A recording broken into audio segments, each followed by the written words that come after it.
hablar de voces, hablar de tags, bombas o piezas, es hablar de algo que no conoces. Hablar de cop, de cap, de sin, te sonará extraño. Hablar de los escritores, contigo será en vano. Y eso es debido a tu desinterés, a lo que hacemos.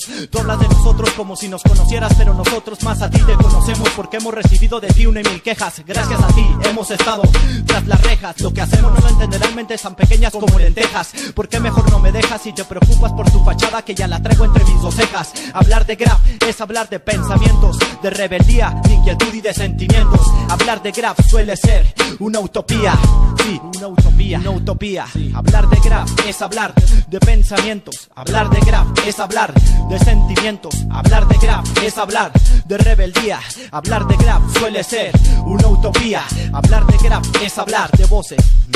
Hablar de graf es hablar de pensamientos. Hablar de graf suele ser una utopía.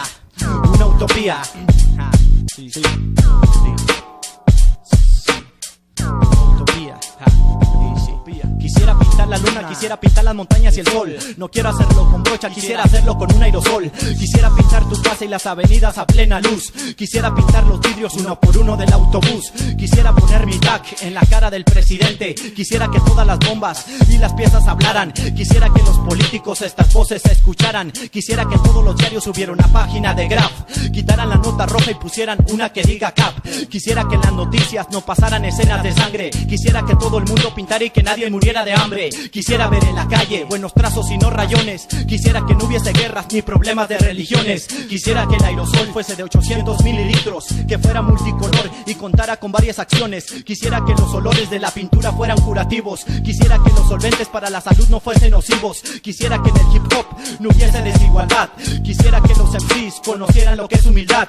Quisiera que no se vieran los matrimonios separados, que siempre vivieran juntos como dibujos entrelazados. Quisiera que los strikes estuvieran a 5 pesos. Quisiera ver liberados a los inocentes que ya están presos. Quisiera que no existiera el maltrato hacia las mujeres. Quisiera que sus maridos se desahogaran en las paredes. Quisiera que no se perdiera la esencia de lo ilegal. Quisiera que dieran espacios para los que les gusta hacerlo legal. Quisiera que no existiera el abuso hacia los infantes. Quisiera que nunca probaran negativos estimulantes. Quisiera que no permitieran el aborto y la clonación. Quisiera que se extendiera el graf como plaga por la nación. Eso quisiera, pero suele ser una utopía. Una utopía, sí, sí, una utopía, una utopía. Hablar de graf es hablar de pensamientos. Hablar de graf es hablar de sentimientos. Hablar de graf es hablar de rebeldía. Hablar de graf suele ser una utopía. Hablar de graf es hablar de voces. Hablar de graf es hablar de pensamientos. Hablar de graf es hablar de sentimientos. Hablar de graf suele ser una utopía.